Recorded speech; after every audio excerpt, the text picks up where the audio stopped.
मन जाकर राखो जी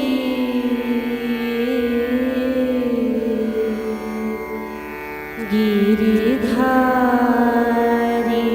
Lal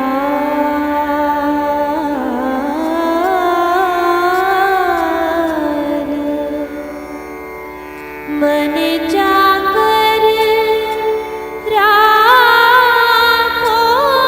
ji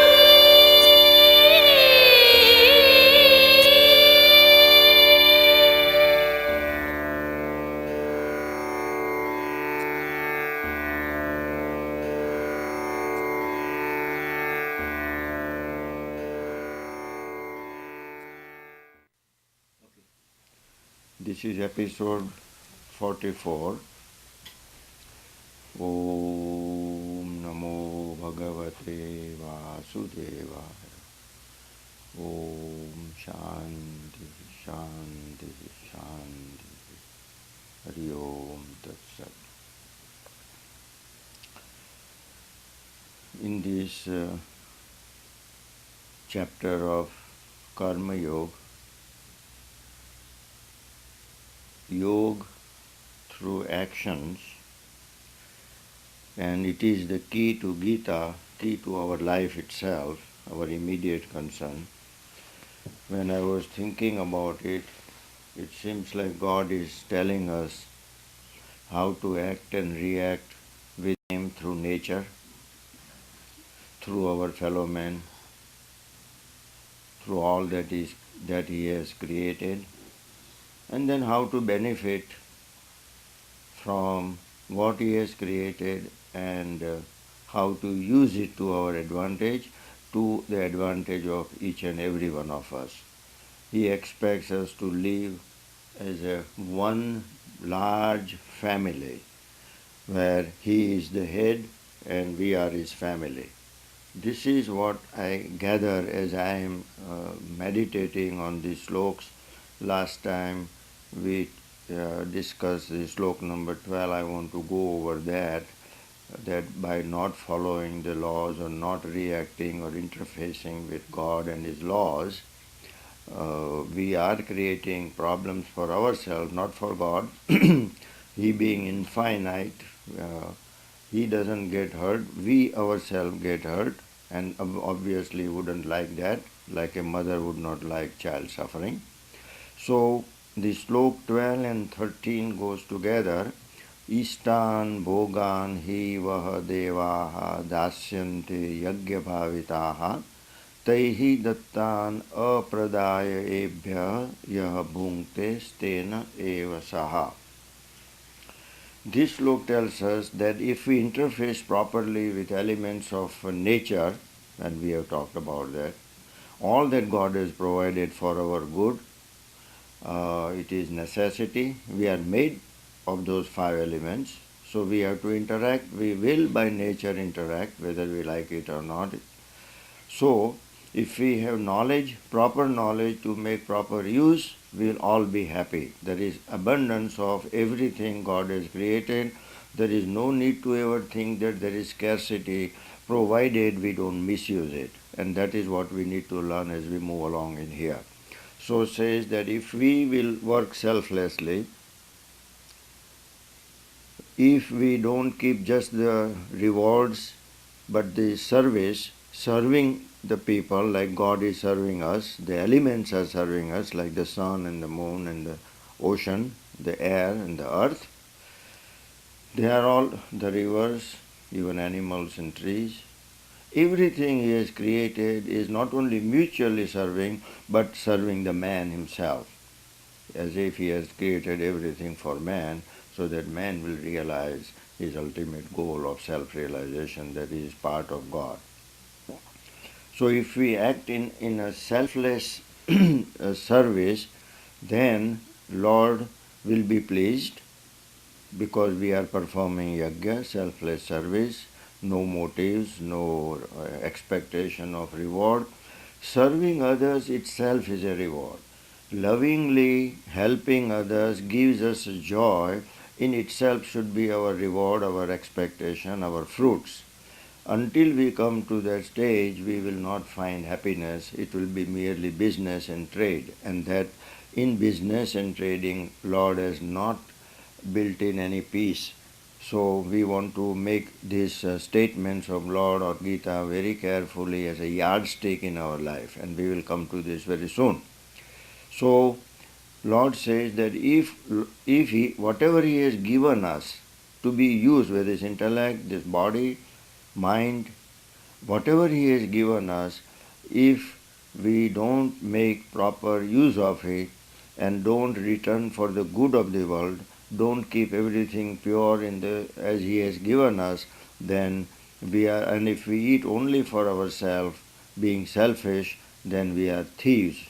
So we want to remember that Lord has told us, Bhunkte stena eva saha.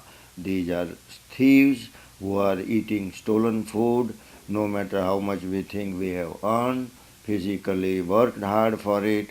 It belongs to everybody. We only use what is necessary for us and we don't overuse it.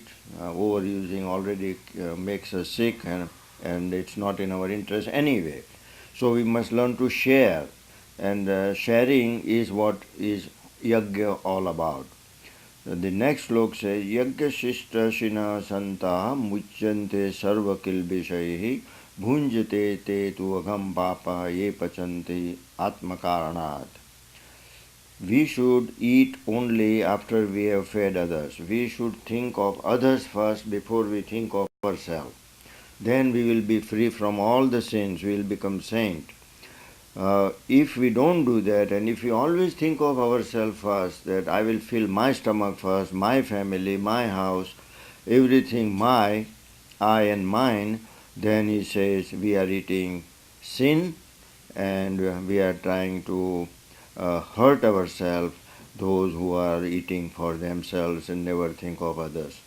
This is one of the curse of ignorance that Lord is trying to bring out to us. So he had earlier told in slok number 9 that our life and our actions should be performed for the sake of yajna, because the universe and the creation was based on selfless activities. Lord created this without any motives, without any expectation, simply out of joy and love. Then we are the product of love. Then we should act accordingly. And if we don't, and if we become selfish, then I think that we have missed our original pristine purity, love, and our good nature that God has given us, all due to our ignorance. So when I think of yardsticks for our love and happiness, for our own self, we talk about immortality, self-realization, but we need yardsticks, we need maps. And this yajna is a map. I think that all these sloks from slok number 9 until slok number 16, which we will be covering soon, we have slok number 9, 12, 13 and 16. If you have the book in front of you, or if you will meditate the message of what the sloks are telling and what we are explaining, we will get yardsticks as to what we are supposed to do and what we are not supposed to do. Why God has to tell us that we are thieves? Why He has to say that we are eating evil when we don't think of others, when we ruin the environment, when we don't think of pure love and self-realization as a human being? Why Lord has to make these statements that life is for sacrifice and not for selfishness? Why the universities and our religious teachers are not teaching this thing, what God is telling? We never heard that we are thieves if we don't help others, the poor, and first of all we have to feed others before we eat ourselves. That is what he says. That is why mothers are always loved, because in our Indian culture particularly, and I am sure other places too, that mothers feed the family first and then whatever is left they eat. Yagyashishta Shina Santa. Therefore mother becomes a saint, because first she serves other, feeds other and then eats. And that is why we like her, we love her. then each one of us think about others, that others should be fed not only food, but it may be knowledge, it may be all other requirements, shelter, education, health. There is plenty of poverty, plenty of need. Each one of us can do lot in order to perform what we call this yajna. Last night, for many hours, yesterday somebody asked me the question of what is sacrifice, what is this yajna we are talking about. Unfortunately, this yajna that Upanishad taught, the ritualistic portion of the Vedas, was only doing it, putting ghee or butter in the fire and these coconuts and flowers, and they brahmanas made such a ritual out of it that they forgot that life was to be sacrificed and not the coconuts or somebody else's life. Sometimes in temples we even sacrifice animals. This is not yajna, and yet it was thought of as yajna. Even in the time of Mirabai we see that these kings were sacrificing animals. uh, she sacrificed her life, her comfort, for the good for the good of the people who are poor, what we call Adivasis, who live by nature, who are the real people of God, that they don't hurt and destroy the environment as we do, we who have endless greed and love for comfort, and thus not only we ruin the environment, we ruin our very life by being obese, sick, and a burden to ourselves and to the society, being sick people, and primarily because of ignorance. So, when I was thinking that this Silicon Valley, and we call it this is an engine of economics, and it is, and yet we know what happens as we go up and down. We can turn not only this valley for Silicon Valley or economic valley, but valley of love. If we can just think that here we have an opportunity to understand Gita, re-examine our lives, our lifestyles. Now this is all for our own benefit and our real peace. If we can re-examine our lives, our lifestyles, our educational institutions, which are plenty around here, some of them quite famous, unfortunately, because they turn out degrees in ignorance and arrogance, but we still have these facilities, educational institutions, religious institutions. If we can re-examine our political system, we can re-examine our economic system, social structure, family structure, examine the nature of nature, the environment. If we examine our mind, our body, and our intellect, then we will find that this superstition that we have in our institutions, particularly in religious institutions and educational institutions, we are creating fads and fashions, and then they keep changing. Unlimited greed of an immorality of the corporate America, as we have seen by the CEOs.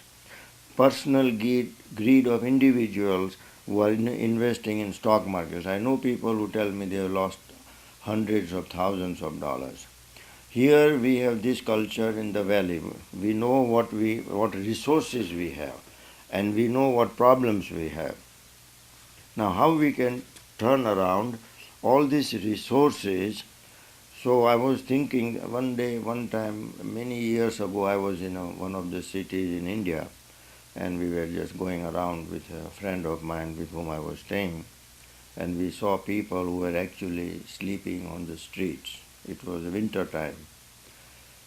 And we saw during the day, of course, people living on the streets, very sick, very poor, hardly having any food, medical care or anything.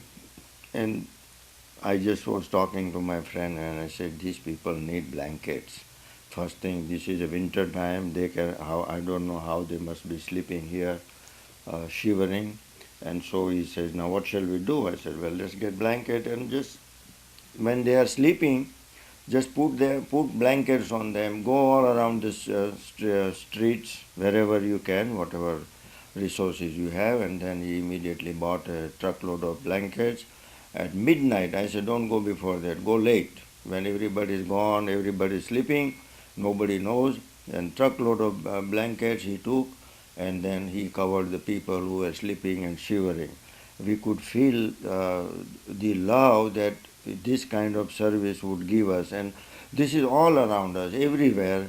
You can feel, and couple of people were awake when they saw us and they talked to us. They could not understand what was going on. But I'm just trying to give you an example that how much need there is in this world where we live in comfort. We don't know what to do with our clothes. If we look at our closets, we would never have to buy any more clothes for at least next 5 lives. I'm not talking about this life. If you can keep these clothes the way we are using, we won't have to buy for next 5 lives. That is for 200-300 years almost. Believe me, I'm telling you, this is what our case is in Silicon Valley and everywhere. Another thing I thought, that world is starving. We know that. If you have gone to the villages, we are talking about yajna, sacrificing, helping people.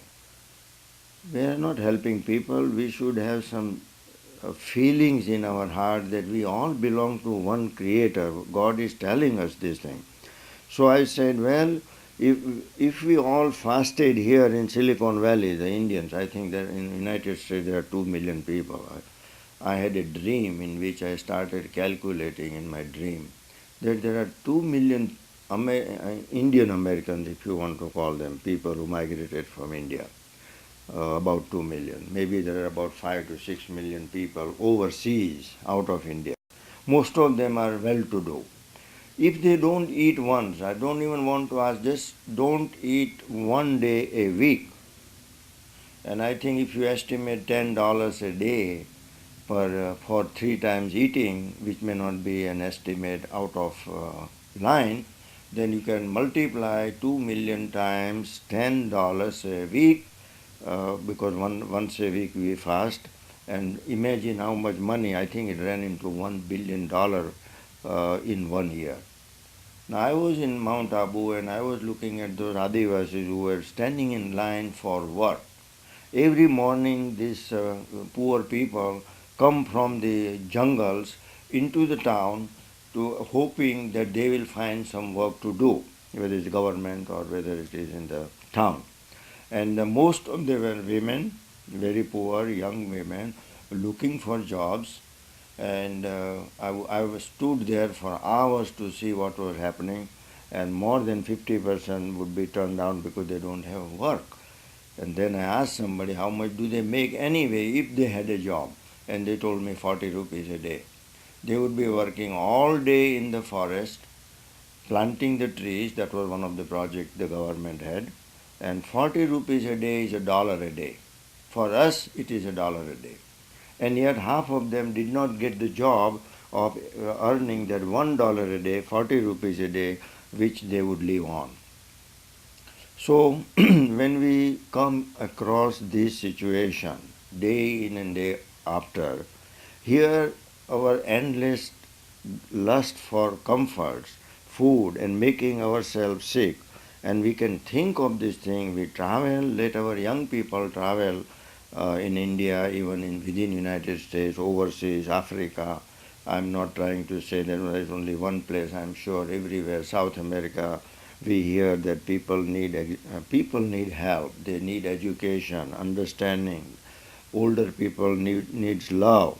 So when I thought of it, that this is what we can do. Other day I was reading that the corporate America and the corporate India and corporate Germany and corporate US, I mean Europe, all these rich people, they get together to think how can we increase our automobile consumption. It is a consumption society. How to make people buy our product so that we can make money. Well, they are now looking at India and China. I read about India and the corporate America and corporate India. They came to a conclusion that out of 1 billion people, there are 200 million people who have extra income and so we should count only on 200 million and write off 800 million people. They have nothing to buy and we cannot get anything out of them. We have only 200 million people whom we can sell. So we are only talking in terms of how much money we make. There is no humanity. We don't think about 800 million people. What we are going to do, we simply want to trade money and people for our own corporate greed. We even write off 800 million people as if they don't exist. These were the statements they made. Well, they don't exist as far as we are concerned. Just think about 200 million people, how much they will buy, how much we can produce, and therefore we can either build the factories or trade with them or we don't. So when we seek that this is corporate America, this is the education, this is the MBAs we are turning out. These are our leaders, they think about it, and saints talk other way around. They stay with those 800 million people who are poor and ignorant. They think of him, they call him Harijan, the people of God. So, when we are so much concerned about building temples, universities, our factories, we must also think that God has already created a temple. Do we really need to build a temple? Hasn't God built this whole universe as a temple? Do we really need to spend so much money and in the church where there is nobody sleeping, and while I found the people sleeping under the sky in cold, in rain, we have no shelter for them, no clothes. Here we have huge cathedrals and temples all staying empty at night. I wish we can use those space for poor people who can sleep there or provide them shelter, food, save this money, but no. The superstition that the religious leaders and our society and our educational institutions have put into our mind the superstition that this is the way to live, and we believe that out of ignorance. This is what is happening. That is why we need re-examination. What do we really need to build? In India, I feel that we need to build hygienic places. We need bathrooms. We need restrooms. We don't need temples. We need restrooms. That's what Mahatma Gandhi said 100 years ago. Hygiene has been such a big problem. Water system, water supply, medicine, food. No, we cannot think of that. We have to think about 200 million people or rich becoming more rich, and we are listing how many people are rich and billionaires, and we ingrate in the heart of our young people that becoming millionaire is the goal of our education. That is the purpose. That does not give us the joy. We know what we have got. Why don't we ask ourselves, sit down quietly, go to big basin alone under the tree and ask ourselves, has the temples helped us? Has the Dharma Gurus have really changed my life? Am I more peaceful? Has the educational institution, the degrees, have they given me peace? Have I spent more time with my family? Have my wife has become more peaceful and at home? Are we cooking fresh meals? Are we happy? Have we got time to think about the purpose of human life? There are so many questions. And if we merely ask the questions, I think we will find the answer ourselves. We have been reading newspapers, we are watching TV. Other day I thought there was a statement that young kids are watching on an average 3 hours a day they are watching television. And I don't know how much mothers who might be staying home watching television and 3 to 4 hours, that is what they are saying, watching soap operas. Imagine the time of our life we are spending in useless material, the garbage that we feel in our mind. You know what television is feeding us. You know what in entertainment industry is after. How to brainwash us. Whole industry. How to make us eat and drink this junk food, the soft drinks, the amount of money we spend. And on the other hand, we are talking about people who are hardly getting 1 meal a day. This is what all yajna is all about. So I would wish that the people here in our Silicon Valley think about it. Young people get together, rethink about the purpose of life. education. What is real education? What is the way we can help the poor and restructure our life?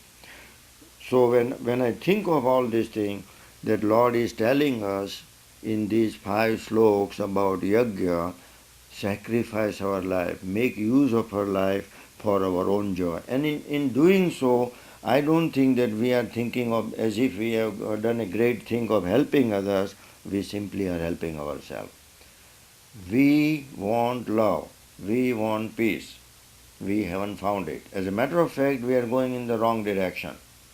There is more anxiety, more anger, more haste, more irritability in the family. Husband and wife can't even communicate with each other. The one word we speak and the other person is already before hearing is angry and start pouring in whatever they have. The society itself, the jobs, the traffic, everything. We go in a hurry to the temple, we go in a hurry to eat, we are in a hurry to talk, we are in a hurry to go to picnic places, we are in a hurry to go to sleep, we are in a hurry to get up. We are in a hurry in everything. Hurry is violence, and yet we don't think of it. We are doing violence to ourselves. We are hasty, we don't have peace, we have no time to stop and think.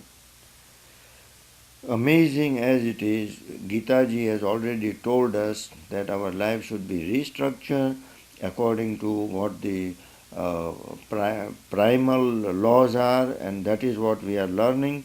So I wish that we all reconsider our education, our purpose, stop for a while.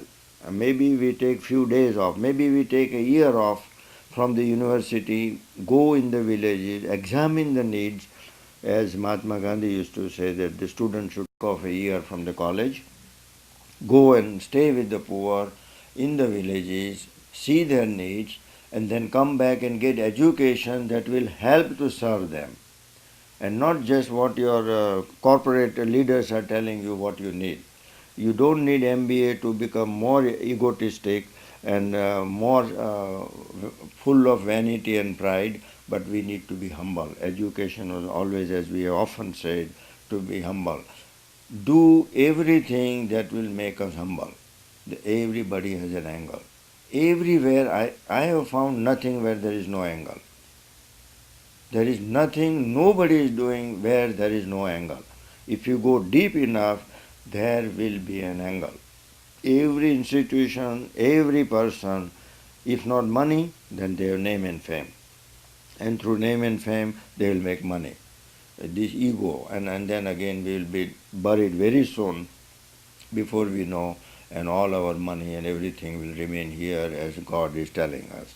So, if we can examine ourselves again, what we human beings are doing, what is this yajna we are talking about, whether we are kidding ourselves, whether we are fooling ourselves, and believe me, we are kidding ourselves. More education we have, more kidding, and more full of vanity we are. We are curious about God, but we don't want to be realistic about God and ourselves. We create our anxiety, we increase our anxiety, we have doubts, and yet we don't know where to go to resolve these doubts. We don't find really saints who truly love us and selflessly will give us advice. In the absence of that, I think we must learn Gita properly. Gita can be our guide, Gita can be our mother, Gita can provide all the guidelines we need. Just buy a book, it will be $5 or $10, is the only investment we make. And amazingly, if you meditate and study deeply, you will find that everything we need to know as an educational value we will find in it in the Gita as we are talking about. Om Shanti Shanti Shanti Hari Om Tat Sat. Curious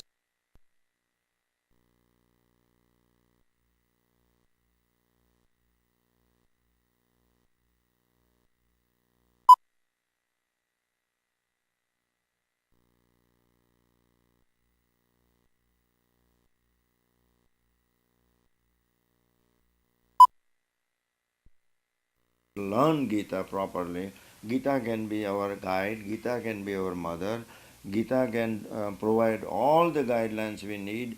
Just buy a book, it will be $5 or $10, the only investment we make.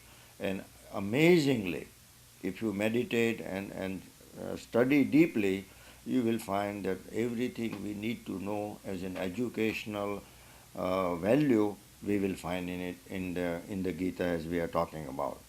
Om Shanti Shanti Shanti Hari Om Tat Sat.